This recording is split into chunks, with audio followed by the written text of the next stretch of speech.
Mais quand je me réveille la nuit, et que mon regard émergeant de l'obscurité plane aveugle et anéanti dans l'air lourd, et quand se tisse la vie autour de moi, quand mes mains sont sans force et mes pieds si loin, et que je ne m'appartiens plus et que mon cœur bat solitaire, murmurant comme les fontaines de mon enfance, et que dans ces perpétuels tourments je ne peux que l'écouter, alors la mort s'élève par-dessus la lisière magique du monde plongé maintenant dans un profond sommeil, et je ne suis plus.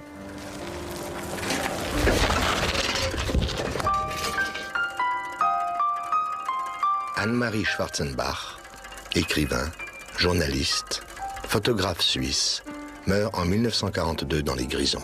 Elle est âgée de 34 ans.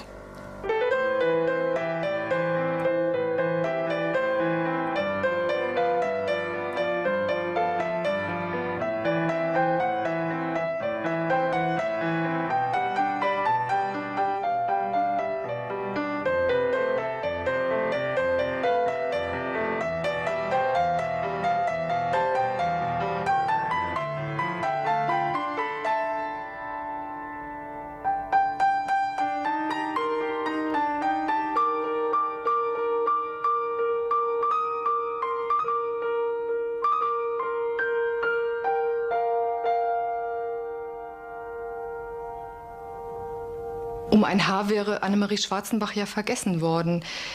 Sie war ja bis 50 Jahre nach ihrem Tod vergessen. Ihre Bücher waren nicht mehr käuflich zu erwerben. Und sowas wie eine Annemarie Schwarzenbach-Renaissance begann ja mit der Neuauflage ihres Romans Das glückliche Teil 1987. On s'aperçoit aujourd'hui que quelqu'un comme Annemarie Schwarzenbach a été contre l'idéologie dominante dans sa vie personnelle, mais aussi dans ce qu'elle a fait, dans ce qu'elle a écrit, dans ce qu'elle a photographié, la manière qu'elle a eue de transcrire en Suisse le monde extérieur. C'est un personnage qui a un rapport à la santé qui ne correspond absolument pas à cette image alpestre, disons, de la santé suisse. C'est un personnage qui est complètement en rupture, disons, avec les images dominantes de la culture et de l'identité suisse. Donc forcément, il dérange. Il touche des tabous comme l'homosexualité, comme la drogue, et c'est évident que la société n'est pas prête d'en faire un emblème par lequel on peut s'identifier. Sie war sich selbst des Dramas. Sie war eben wirklich das Gegenteil von dem, was man erwarten würde von einer verwöhnten, reichen, aristokratischen Schweizerin, also als Schweizer Aristokratie. Für mich ist sie insofern also besonders wichtig, als sie in einer Zeit, die ja politisch ungeheuer problematisch war mit dem Nationalsozialismus und Faschismus in Europa, es geschafft hat, doch politisch zu arbeiten. Inwieweit sie daran gescheitert ist eine andere Frage. Aber gerade angesichts des Scheiterns trotzdem immer wieder zu handeln und zu versuchen, verantwortlich zu handeln, das ist für mich ein sehr aktuelles Modell. Ne pas provoquer l'Allemagne d'Hitler et respecter dans les relations avec elle les lois de la neutralité du droit international est d'une parfaite absurdité. Car l'Allemagne ne reconnaît ni ses lois, ni aucune autre. Elle ne reconnaît que les lois de sa dynamique propre, c'est-à-dire sa volonté de conquête et de puissance. La Suisse ne sera pas plus ou moins agressée, plus ou moins épargnée par Hitler du fait de sa neutralité à son égard. La façon dont elle sera traitée dépendra uniquement des intérêts d'Hitler. Ces lignes, refusées par la presse suisse en 1940, manifestent l'engagement politique résolu et maintes fois répété d'Anne-Marie Schwarzenbach, celui d'une femme en rupture avec son milieu, en révolte contre l'inertie des autorités suisses.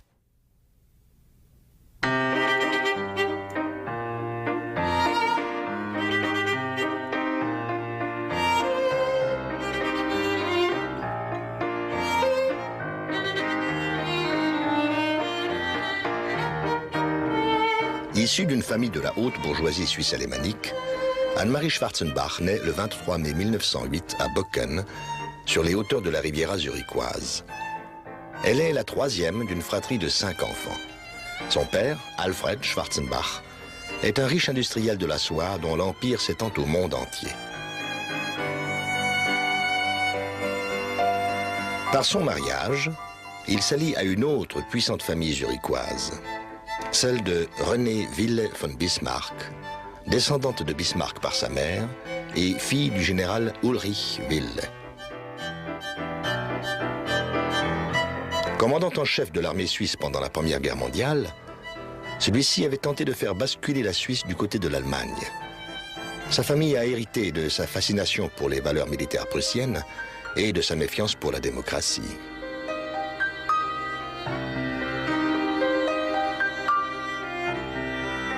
Renée, mère d'Anne-Marie, incarne presque à l'excès les valeurs conservatrices du clan. Cavalière réputée, elle a le sens de la hiérarchie, de la discipline et une fascination marquée pour la culture germanique. Sa relation avec Anne-Marie est possessive et fortement conflictuelle. Elle sera le terreau d'une rébellion perpétuelle.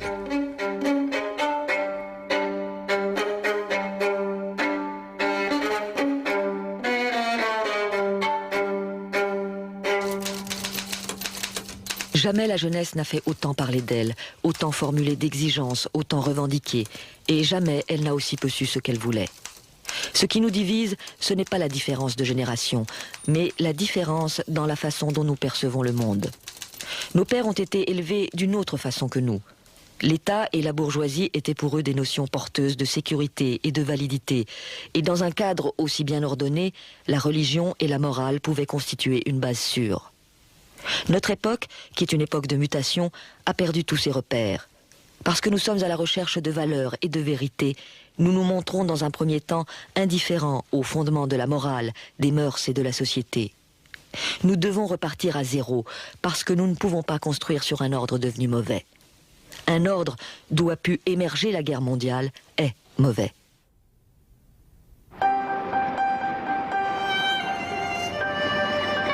Dès 1927, Anne-Marie entre à l'université de Zurich et poursuit des études d'histoire.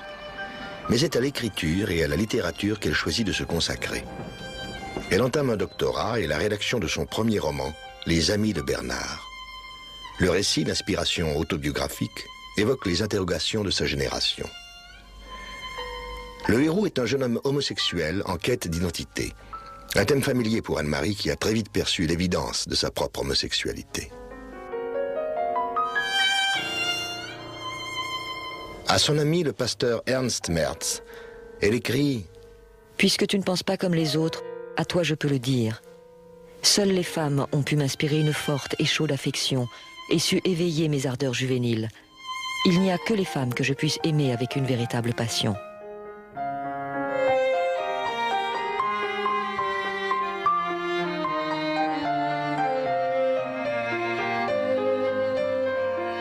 En 1930, elle fait une rencontre déterminante sur le plan intellectuel et sentimental, celle de Klaus et Erika Mann.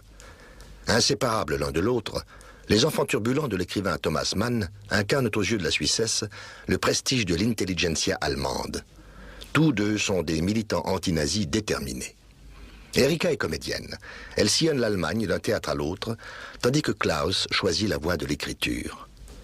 Les liens qui se nouent entre les enfants du prix Nobel de littérature et la fille d'une des familles les plus riches et les plus conservatrices de Suisse se révèlent complexes et tourmentés.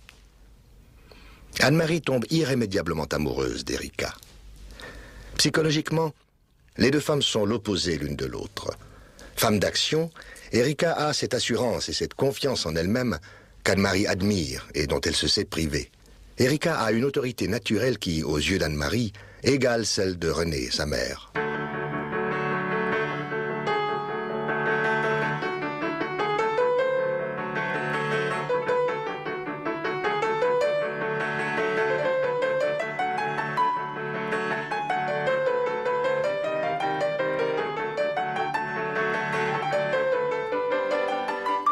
Renée Schwarzenbach est célèbre pour ses fastueuses réceptions. Elle fait de Bocken le lieu où il faut être vu. La bonne société zurichoise s'y précipite. Parmi ses invités, Toscanini, Strauss ou Honegger répondent aux invitations de cette passionnée de musique.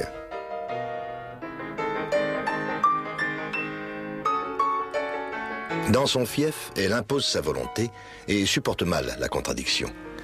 C'est ainsi qu'elle a installé sous son toit Amy Kruger, une cantatrice wagnérienne, avec qui elle partage sa vie sous les yeux de son mari. Cette liaison durera une quarantaine d'années. Pour Anne-Marie, le couple constitué par ces deux femmes sert depuis toujours de référence. Sa relation avec sa mère est tourmentée, ambiguë. Elle se sent l'objet d'une attention particulière et subit les aléas d'un amour possessif.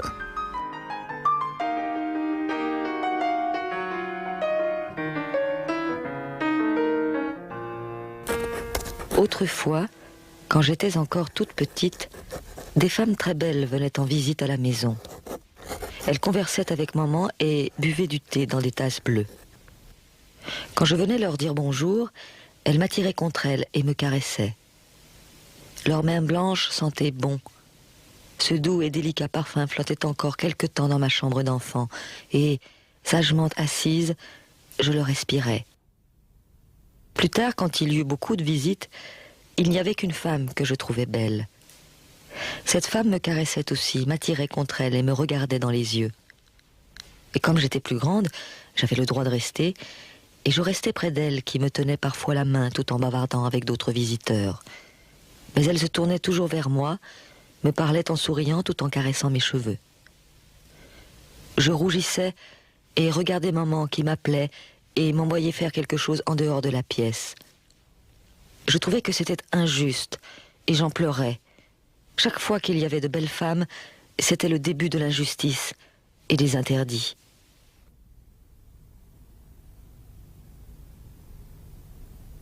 Quand Anne-Marie amène Erika Mann à Bocken, Renée réagit de manière hostile. Elle sent que sa fille lui échappe et ne tolère pas qu'une autre femme l'approche.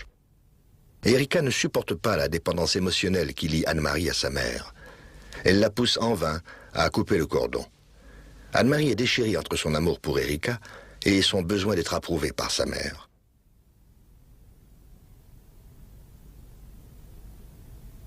Seule capable de tenir tête à Renée, Erika restera l'amour de sa vie, un amour non partagé. Les deux femmes s'écriront toute leur vie, liées par les mêmes révoltes et les mêmes interrogations.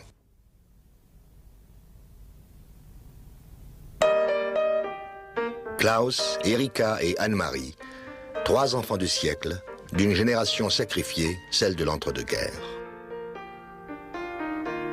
Au volant de leur voiture, privilège pour l'époque, ils sillonnent les routes d'Europe en quête d'un sens à leur vie. Ils vivent ouvertement leur homosexualité. À leur contact, Anne-Marie se sent encouragée dans son désir d'écrire. Loin de Zurich, elle découvre un monde artistique qui la passionne, partage avec eux une jeunesse dorée et désespérée. C'est à cette époque qu'elle propose à Klaus de créer une revue littéraire des écrivains allemands anti-nazis. Klaus s'empare de ce projet et fonde le Rassemblement. Malgré les grosses sommes d'argent qu'Anne-Marie offre pour soutenir la revue, Klaus lui refuse toute contribution littéraire. Une rivalité latente oppose les deux écrivains. Anne-Marie est atterrée avant tout par Berlin. Elle y fait de longs séjours et prévoit de s'y installer pour écrire. Bouillonnante de toutes les avant-gardes artistiques, Berlin lui fait connaître le cercle des intellectuels en vue. Elle découvre le théâtre de Max Reinhardt et de Bertolt Brecht, rencontre Marlène Dietrich, visite les grands studios de la UFA. Elle publie des critiques, découvre aussi la vie nocturne des bars homosexuels, boit trop et ne se couche jamais avant l'aube.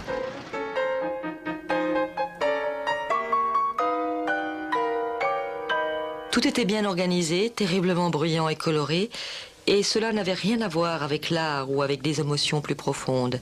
C'était une monstrueuse course dans le vide, et les êtres les plus affairés étaient d'une inertie étrangement bornée. Mais cela n'avait probablement aucun sens de combattre cette tendance. Les gens n'étaient pas capables d'un véritable progrès. Berlin 1931 war schon das Ende der guten Zeit und somit auch das Ende der Weimarer Republik.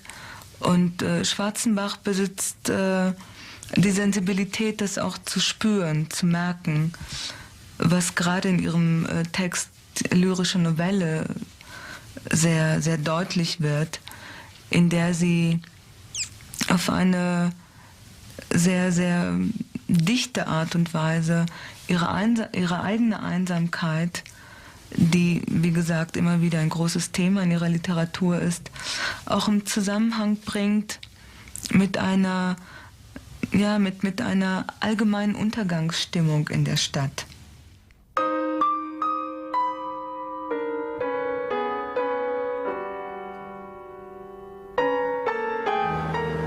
Vers quel sortilège vais-je me tourner? Dans cette ville, il doit y avoir des drogues fabuleuses. Je plongerai dans un sommeil que je n'ai encore jamais connu. Des éclats de rire secourront mes rêves. À quels exploits vais-je me mesurer? À quelle joie? À quel oubli? Je prends part au repas des mangeurs de hashish et des fumeurs d'opium. Je goûte à la mort des jouissances terrestres. Ah, terrible apaisement.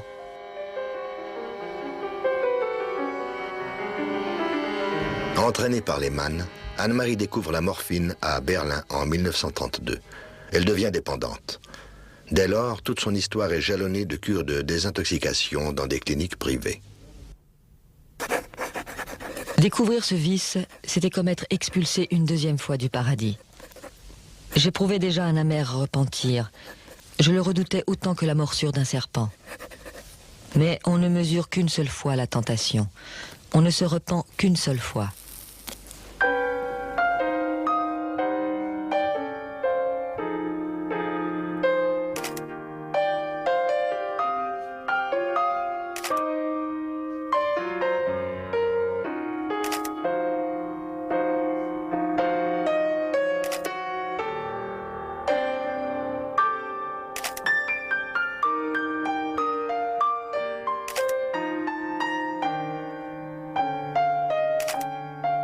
Sie legte großen Wert darauf, sehr oft fotografiert zu werden, denn alle Leute fanden sie schön und wollten immer Bilder von ihr haben.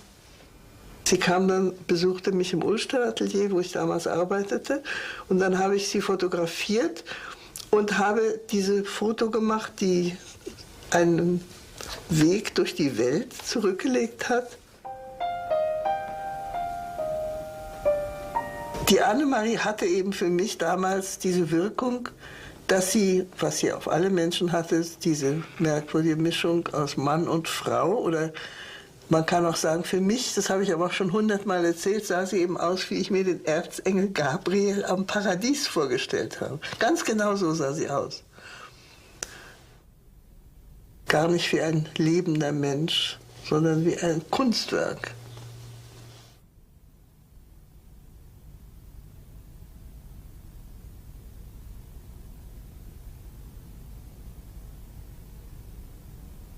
Sie war nicht einer solchen Erwartung gewachsen, weil dieses Äußere wirklich ganz ungewöhnlich war. Und ich hatte eben das Glück, einen Beruf zu haben, der dieses Äußere pausenlos festhalten konnte. Und das war für sie selbst auch sehr schön. Komischerweise hatte sie es sehr, sehr gern. Und sie hat mir viele Briefe geschrieben, die ich auch großenteils noch immer habe, die immer nur damit enden, dass sie wieder Abzüge haben möchte.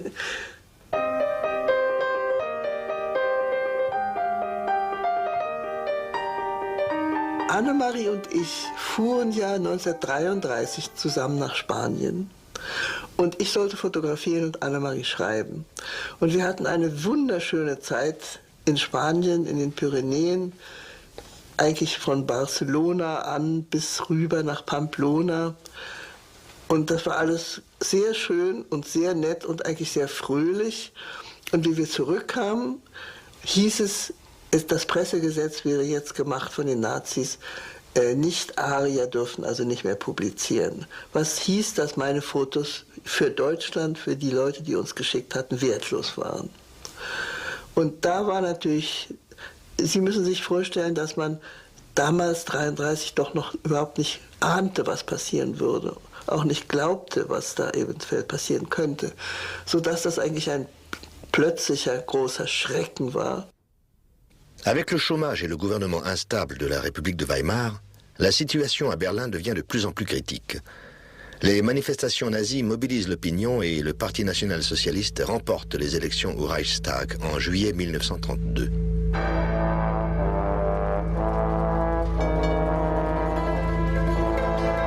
Fuyant l'Allemagne hitlérienne, Thomas Mann et sa famille se réfugient sur les rives du lac de Zurich. Alors que les autorités fédérales helvétiques affichent une politique d'extrême prudence face aux événements en Allemagne, un certain nombre de citoyens suisses voient dans le national-socialisme l'espoir d'un ordre meilleur. Mené par le leader Rolf Henn, il fonde en 1933 le Parti du Front National. Organisé en véritable milice et prenant pour modèle les SA allemands, les frontistes réclament une révision de la constitution helvétique et l'introduction de lois ouvertement racistes.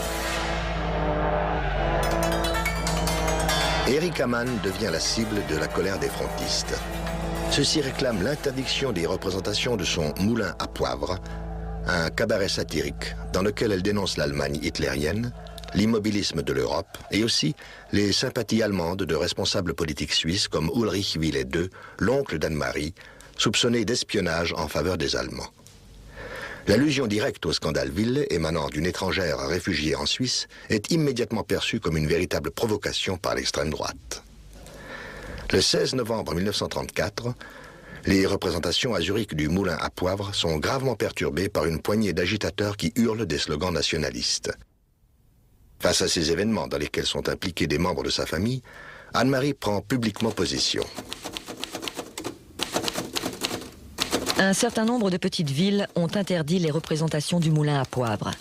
Nous savons que cela n'a rien d'un désaveu à l'endroit du moulin à poivre et de ses jeunes artistes. Ce que l'on veut surtout, c'est éviter de nouveaux esclandres des frontistes. Il est toujours difficile, voire impossible, de protéger une œuvre artistique contre la brutalité sauvage. Mais ce demi-succès fort douteux des frontistes est un symptôme qui réclame qu'on y prête attention.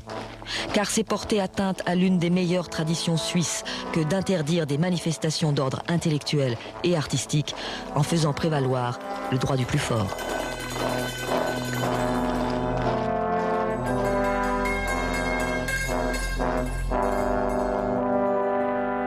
Cet article constitue le premier acte politique radical par lequel Anne-Marie s'affranchit de l'influence de sa famille.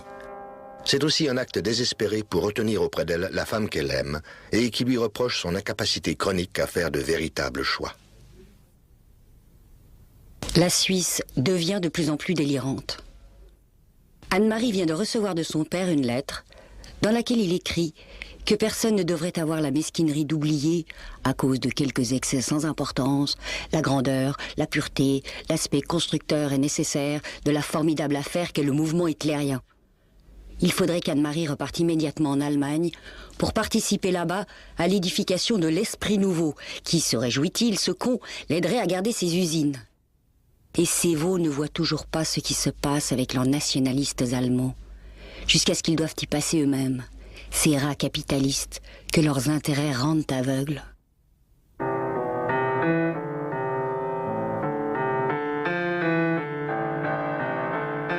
Anne-Marie ne peut se résoudre à rompre tout lien avec sa famille. Erika choisit alors de prendre ses distances. Cette rupture, ajoutée à la crise familiale, la plonge dans un profond désespoir. Elle fait une première tentative de suicide.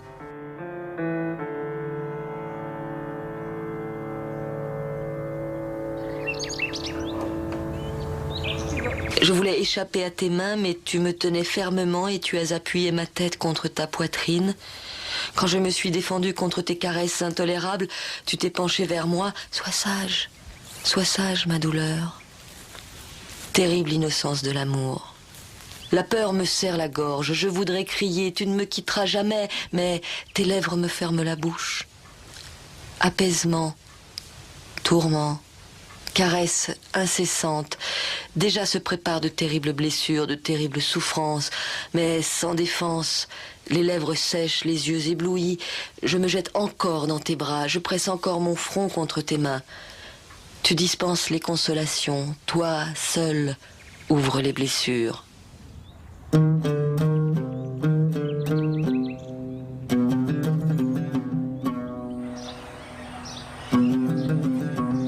Prendre pied, Anne-Marie a besoin de soutien et d'un statut qui corresponde mieux aux normes familiales.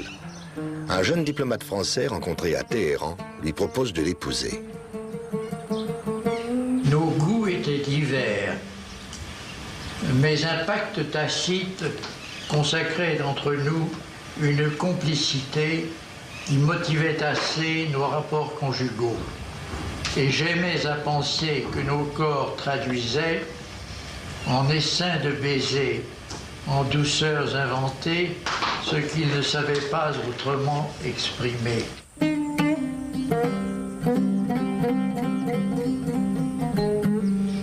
ce dont je parle ici, des moments que nous passions ensemble, reste très très profondément vrai et émotivement vrai en ce qui me concerne moi, et je pense en ce qui la concernait elle aussi. Claude Clarac, lui-même homosexuel, est attaché d'ambassade en Perse. Leur mariage est célébré le 20 mai 1935 à la légation française de Téhéran. Anne-Marie Schwarzenbach obtient la nationalité française et un passeport diplomatique. Le souvenir que j'ai d'elle, vous comprenez, c'est ça qui est... Est-ce que c'est concernant? Je ne sais pas. Ça ne se discute pas. C'est quelque chose qui ne cesse pas de me tirer, me tirera jusqu'à la fin de mon existence. Cette relation curieuse et en même temps très importante en ce qui me concerne. Anne-Marie se rend rapidement compte que le rôle de femme de diplomate ne l'intéresse pas. Les réceptions d'ambassade l'ennuient. Elle se sent inutile et prend de la morphine. Malgré les sentiments sincères de Clarac, leurs amours respectifs auxquels ni l'un ni l'autre ne voudront renoncer ont très vite raison de cette union. Il en restera toutefois une tendresse sincère et jamais démentie. Pour conjurer la chaleur étouffante, Clarac, croyant qu'elle souffre de la malaria, emmène son épouse passer l'été dans un campement anglais de la vallée du Lar. Dans ce lieu sauvage, elle écrit « La mort en Perse », première version d'un ouvrage clé auquel elle donnera ensuite une forme plus poétique, La vallée heureuse. Je n'ai pas changé depuis mon enfance. Les mêmes désirs, les mêmes doutes. Mais maintenant, je suis sur mes gardes. Autrefois, tous les chemins s'ouvraient devant moi. Pourquoi est-ce que cela ne m'a pas suffi? Pourquoi ai-je suivi si obstinément des chemins de traverse, des chemins sans issue? Et ils aboutissaient tous ici, dans cette vallée heureuse, d'où l'on ne peut plus revenir. Je pourrais être sur un pâturage, au sommet du col du Julier. J'y pense en voyant les prés verts, mais à quoi bon de telles comparaisons? Ce sont là des détours de la mémoire, les voies tortueuses du mal du pays. Et ces trois mots, je ne veux absolument pas les entendre. En Perse, nous avons appris à nous protéger des combats inutiles. Il faudrait choisir ses ennemis comme ses buts, en fonction des forces dont on dispose. Es ist ja wirklich geradezu so, als müsste sie sich immer wieder hinauswerfen in die Welt, und zwar in die fremde Welt, ne? In Ländern, deren Kultur sie nicht kennt, in Ländern, deren Weite sie auch immer wieder überfordern. Da ist auch ein ganz großer Unterschied zu Klaus Mann, der auch das Motiv der Einsamkeit hat, aber es in Hotelzimmern lebt und beschreibt. Während Schwarzenbach die Weite der orientalischen Fremde eigentlich sucht, um ein ähnliches Gefühl des Preisgegebenseins in der Welt zu entwickeln. Auch in dem Punkt steht sie ganz klar in einer literarischen Tradition, nämlich in der Romantik. Égaré, sans patrie, vagabond sur les routes du monde, livré au vent, au froid, à la faim, toujours seul, pourchassé jusqu'au bord des abîmes où bouillait encore la pierre liquide, le cœur pur de la terre. Qu'allais-je y chercher? Un épuisement qui me faisait tituber et un sommeil qui ne me reposait pas, des flammes errant à l'horizon. Malgré cela, dans la grisaille du matin, mon cœur s'ouvrait à des consolations inconnues, et je me retrouvais dans les déserts, sous le ciel effroyablement vide.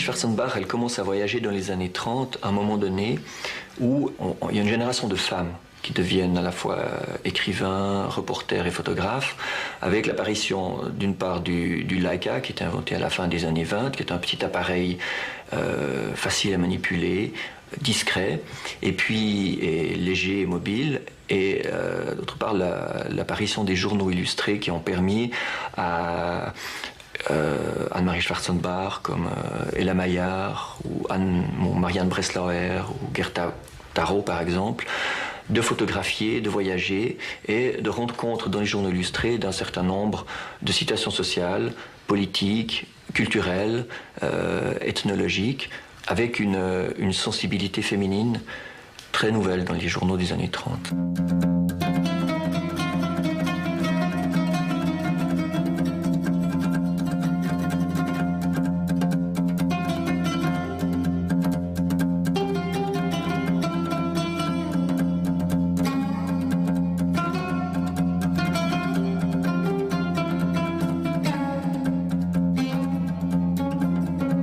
C'est en Perse qu'Anne-Marie et Barbara Hamilton Wright, une photographe américaine, se rencontrent et nouent une relation intime. La jeune femme l'incite à l'accompagner dans le Nouveau Monde. Ensemble, elles réalisent une quarantaine de reportages photographiques.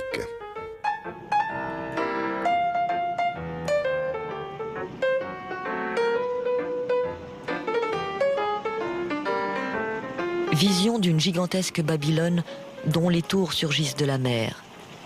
Cette idée d'une ville, cette monstruosité de pierre où la circulation inventée par les hommes pour des raisons de commodité est déjà en train de paralyser son inventeur désemparé.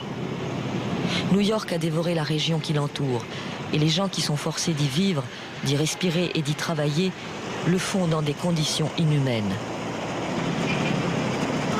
Aux États-Unis, la situation économique et politique est particulièrement difficile. La Grande Dépression et le crash boursier de 1929 opposent brutalement le monde capitaliste des industriels et les nouveaux mouvements syndicaux. La famille Schwarzenbach a des affaires dans le pays et Alfred Jr., le frère d'Anne-Marie, s'est installé à New York.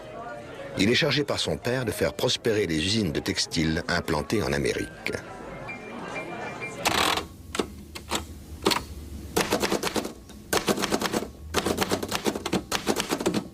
Le système de la plantation est un outil fait pour assurer aux Blancs une domination totale, pour le protéger de la race noire dont il a peur.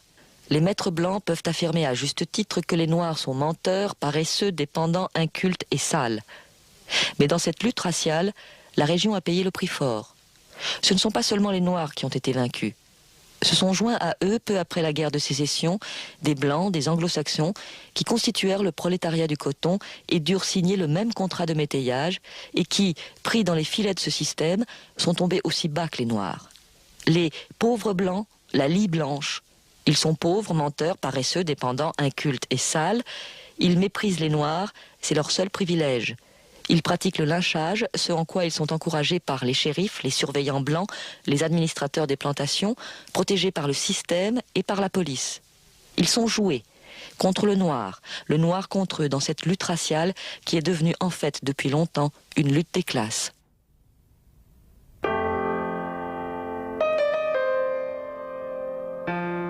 Les reportages d'Anne-Marie Schwarzenbach expriment clairement la nature de son engagement politique. Son regard se porte sur les opprimés. Elle se risque dans la réalité américaine en prenant à contre-pied les valeurs de l'idéologie dominante. Ces photos témoignent de sa capacité à se faire accepter dans des quartiers interdits aux Blancs. Elle réussit à mettre en confiance des gens peu habitués à la présence d'un appareil photo.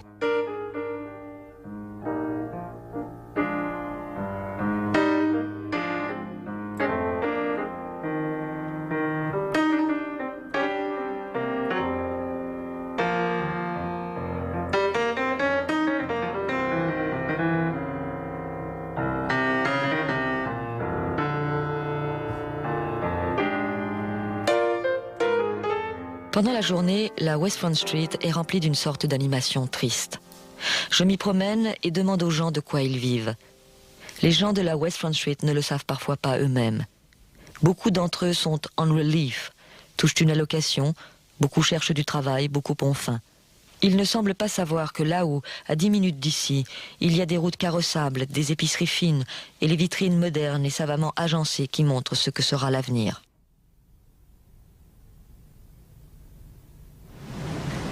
Anne-Marie est bien décidée à poursuivre ce travail de témoignage entamé aux États-Unis. Il s'agit là d'un acte de résistance et de dénonciation de toute forme de persécution. Elle se rend dans les pays baltes et en Pologne, où elle est effarée par le nationalisme et l'antisémitisme ambiant.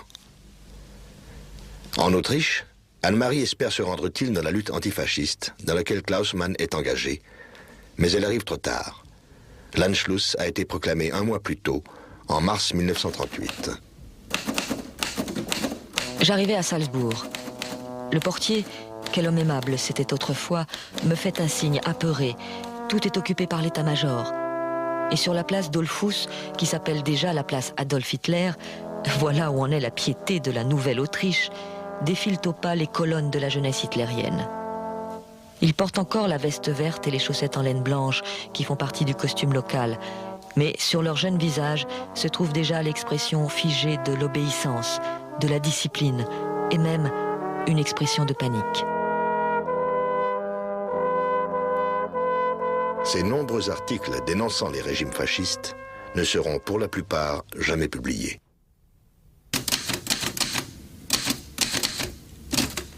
Est-ce que je ne comprends plus les choses les plus simples?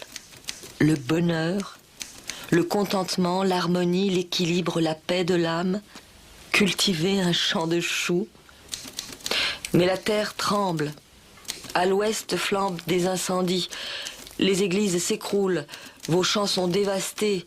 Vos enfants seront écrasés par les murs de leur propre maison. Faut-il donc lier le bonheur à une paix si truquée? Il est noyé dans les larmes. Il est étouffé par les plaintes de tous ceux qui sont morts pour rien. Pauvres âmes, mais vous ne voulez pas entendre, vous ne voulez pas voir. La peur vous a envahi. Tout ce que vous voulez, c'est vous défendre.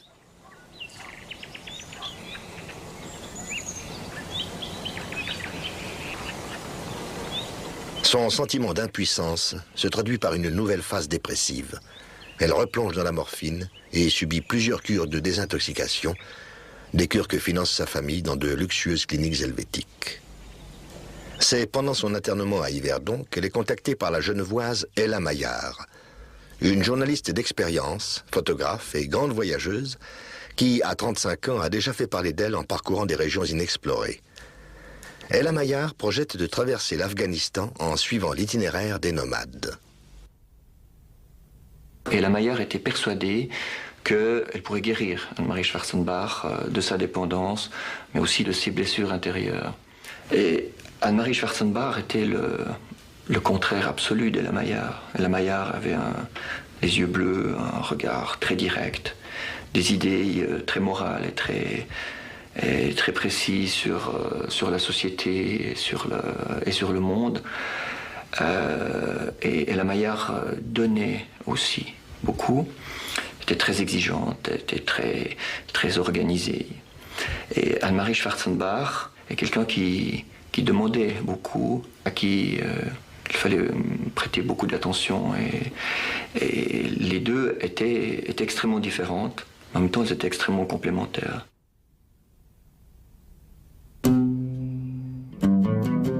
Le 6 juin 1939, les deux femmes s'embarquent pour un long périple à travers les Balkans, la Turquie, la Perse et finalement Kaboul. Ella Maillard emporte une caméra et tourne des films qui lui permettront de gagner sa vie. Ella sait qu'Anne-Marie possède non seulement une bonne connaissance de l'Asie centrale, mais aussi une rutilante Ford Roadster que sa famille vient de lui offrir. Comme condition première à leur départ, Ella Maillard fait promettre à Anne-Marie de ne plus toucher à la drogue. Les deux aventurières partagent le même goût du risque, la même envie d'aller à la rencontre d'un mode de vie différent, et sont en quête d'une liberté qui n'existe plus en Europe.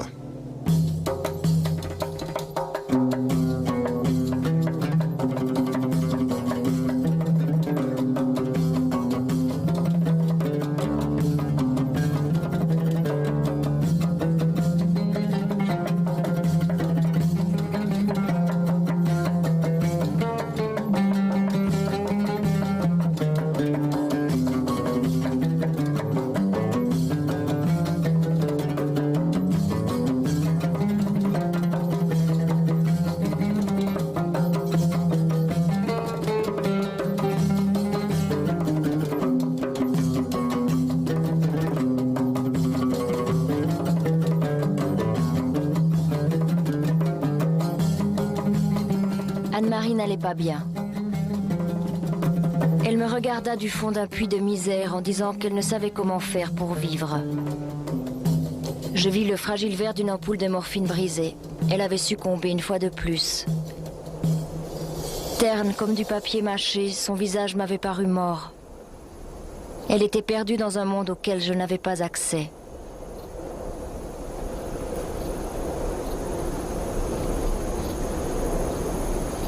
À partir de ce moment, la relation entre les deux voyageuses se dégrade. Anne-Marie est confrontée à son impuissance face à la drogue, et la Maya réalise que personne ne peut sauver sa compagne. Le 6 août 1939, elles atteignent enfin Kaboul.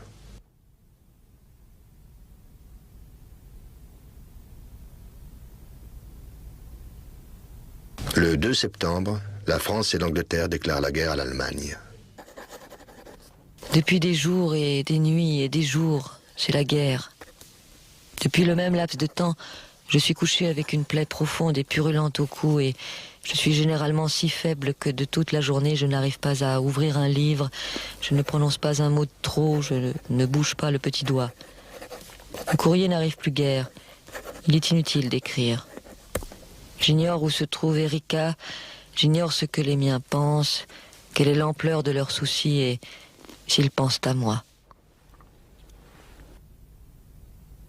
Après 2 mois de cohabitation difficile, le conflit éclate entre les deux compagnes. Et la Maya ne supporte plus Anne-Marie, et elle continue le voyage vers les Indes. Anne-Marie, malade et trop faible, reste à Kaboul, soignée par des amis. Et la Maya demeure en Inde pendant toute la durée de la guerre. De ce voyage périlleux, les deux Suissesses gardent un lien profond et échangent une correspondance riche et suivie. Vous savez que ce jeu mène à la destruction. C'est vous qui allez être entièrement responsable de ce qui va vous arriver.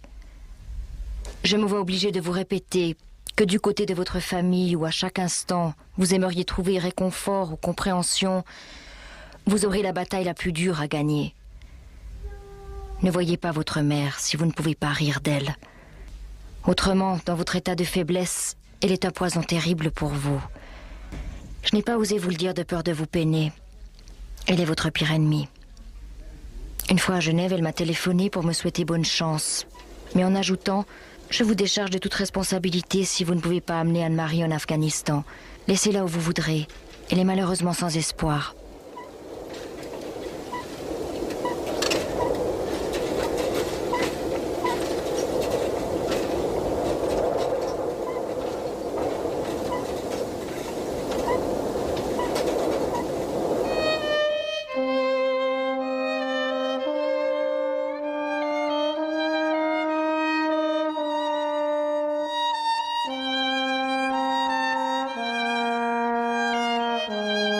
Cette région est trop proche de l'Europe.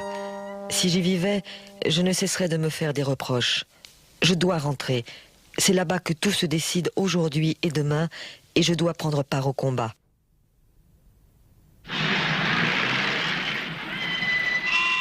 En Suisse, toutes les organisations politiques sont sous surveillance policière. Les dirigeants helvétiques se gardent bien de donner leur avis sur les avancées d'Hitler. L'Allemagne devient le principal destinataire des exportations suisses. De retour à Zurich, Anne-Marie découvre avec consternation son pays retranché dans une position ambiguë de neutralité. Révoltée, elle s'insurge dans un article qui ne sera jamais publié. La Suisse ne cherche à imposer à d'autres nations ni son système politique, ni sa conception de l'État. Mais toute nation dont l'idéal constitue une menace pour l'existence de la Suisse ou de toute autre nation libre est obligatoirement son ennemi.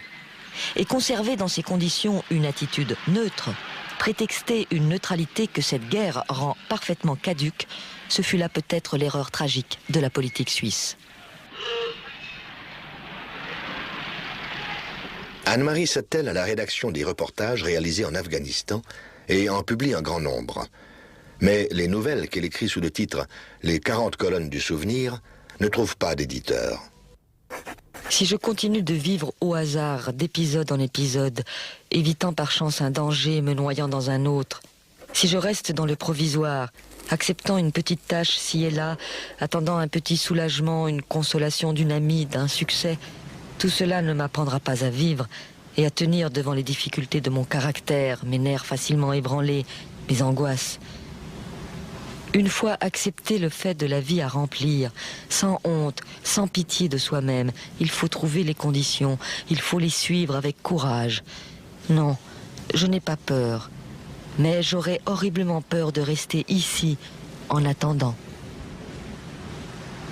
Anne-Marie entame une liaison avec l'Allemande Margot von Oppel, qui veut s'installer aux États-Unis. Elle l'accompagne à New York en mai 1940, heureuse de pouvoir enfin rejoindre les Mann qui ont émigré depuis 2 ans. Anne-Marie est mal accueillie par Klaus et Erika. Ils sont occupés à militer activement pour la cause des Allemands en exil et se méfient de Margot von Oppel, dont le nom est attaché à la puissance économique allemande. Après l'occupation de Paris en juin, Hitler sort grand vainqueur. Les exilés allemands perdent de plus en plus espoir. Anne-Marie se sent abandonnée. In der Zeit, bevor die Nazis kamen, war ja jeder gewillt, ihre Sorgen sehr ernst zu nehmen. Aber in dem Augenblick, wo die wirklichen Sorgen für viele ihrer Freunde begannen, wurden die ein bisschen ungeduldig über die Sorge, was die Mutter für ein Gesicht gemacht hat, wenn wir gerade keinen Pass mehr verlängert bekamen und so weiter und so weiter. Und das war für sie schwierig. Es ging nicht zu Ende. Und wenn man meinte, man hätte ihr sehr geholfen und sie ist nun eigentlich auch überzeugt, dass das gar nicht schlimm ist, dann fing es am nächsten Morgen wieder an. La relation avec Margot von Oppel se détériore. Ses écrits politiques sont refusés par la presse suisse. Aux États-Unis, personne ne veut la publier en langue allemande. Sans projet professionnel, Anne-Marie se sent inutile. Elle boit, se drogue. En novembre, elle apprend la mort de son père. Son état psychique s'aggrave. On fait alors appel à son frère. Depuis plusieurs semaines, Anne-Marie se conduit d'une façon absolument scandaleuse. Elle habitait donc avec son ami von Oppel à l'hôtel Pierre, qui est l'un des hôtels les plus chics de New York. Un soir, dans un accès de jalousie ou de je ne sais quoi, elle a presque étranglé son ami, s'est mise à pousser de tels cris et a fait un tel esclandre qu'on l'a mise à la porte de l'hôtel. Dimanche dernier, une de ses amies l'a trouvée par terre, immobile. Et comme Anne-Marie lui avait fait comprendre qu'elle voulait se suicider, celle-ci a eu bien sûr très peur, a appelé plusieurs médecins, dont l'un m'a téléphoné plus tard pour me dire qu'Anne-Marie s'était réveillée, qu'elle se comportait comme une démente et qu'il souhaitait avoir mon autorisation pour la faire transporter en ambulance à l'hôpital. Si on la laisse comme elle est, elle va continuer de s'effondrer. Alors que dois-je faire ?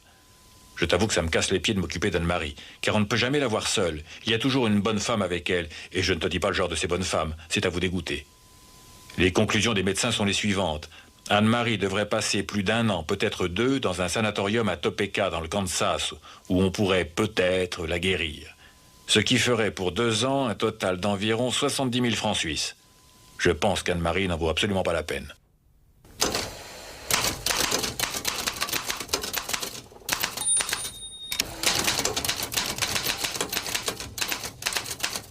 Le prix à payer pour la bonne vie était trop élevé. Je me souviens de tous les avertissements que l'on m'a donnés, de tous les conseils. Mais vous avez utilisé une langue que je ne comprenais plus. On s'est plaint de ma désertion, de ma soif de voyage, de mes errances, mais on a oublié de me dire qui serait le juge. Vous m'avez reproché de m'exposer volontairement au danger, de considérer l'aventure comme un prétexte à gaspiller mes forces et de mépriser les devoirs que m'aurait imposé une vie normale. Je ne me suis mise en route que pour apprendre l'effroi. Alors vous m'avertissez, tu t'éloignes de notre manière de vivre et de nos habitudes. Réfléchis, l'être humain a besoin de limites. C'est pour cela que l'on a inventé la morale. Réfléchis, on ne peut pas rester impuni.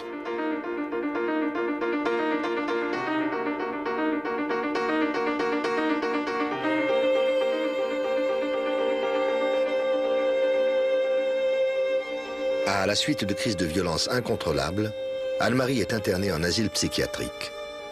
Elle est traumatisée par la brutalité des traitements qu'on lui fait subir. Anne-Marie est libérée à condition de quitter le pays définitivement.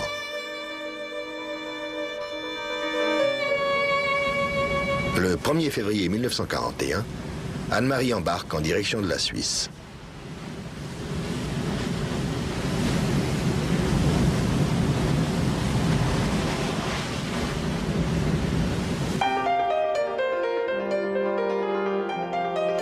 Chère Ella, C'est enchantant de retrouver la Suisse, ce pays heureux, et je prie pour que nous, les Suisses, comprenions que cette faveur qui nous est accordée n'est pas la suite d'un mérite, mais une grande responsabilité. Bokken a un peu changé depuis la mort de papa. Ils m'ont mise sous une grande pression, m'accusant d'une manière cruelle de prendre et d'avoir pris de la dope. Le poids de vivre sous une accusation d'ordre grave, c'est assez dur.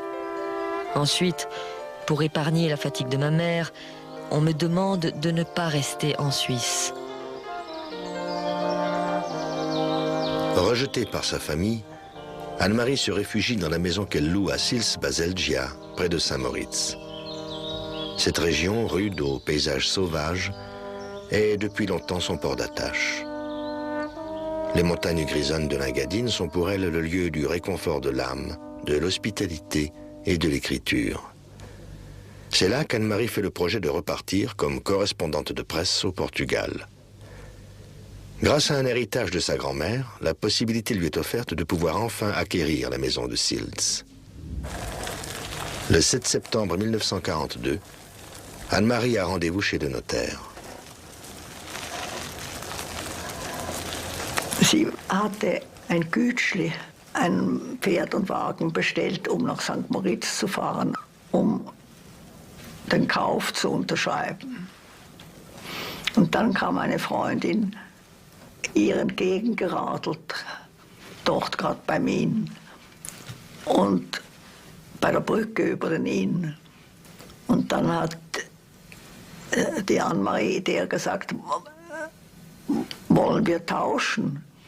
Weil die sagte, du kannst doch nicht Velo fahren, wie man in der Schweiz sagte. Und dann hat die Anne-Marie gesagt, doch, und sagte, ich kann sogar freihändig fahren. Und da ist sie an diesen Stein gestoßen, der herausstand und hat dann offenbar eine Schlagader getroffen.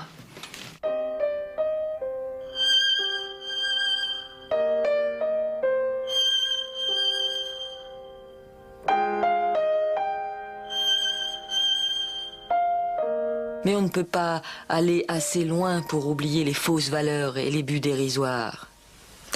Quelle manière de mourir aviez-vous prévu pour moi? Car pour vous, je le sais, même la mort connaît les différences de classe, même la mort a ses consolations et ses sacrements. Jusqu'au dernier souffle, jusqu'à l'extrême onction, on fait ce qu'il faut pour que l'être humain ne se sente pas abandonné, qu'il lui soit épargné de rencontrer son ange, car de telles rencontres ont lieu en dehors des chemins battus.